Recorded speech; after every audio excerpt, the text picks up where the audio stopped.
నాన్న నీ గుండె పైన నడక నేర్చుకున్నానని, నీ చూపుడు వేలితో లోకాన్నే చూశానని, నాన్నను పూజిస్తే ఆది దేవుని కది అందునని, అమ్మకు బ్రహ్మకు మధ్యన నాన్నే ఒక నిచ్చెనని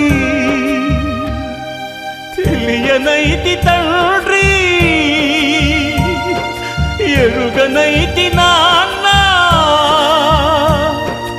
నాన్నంటే నడిచే దేవాలయమని మరచితిని, ఆత్మజ్యోతి చేతుల ఆపివేసుకుంటిని.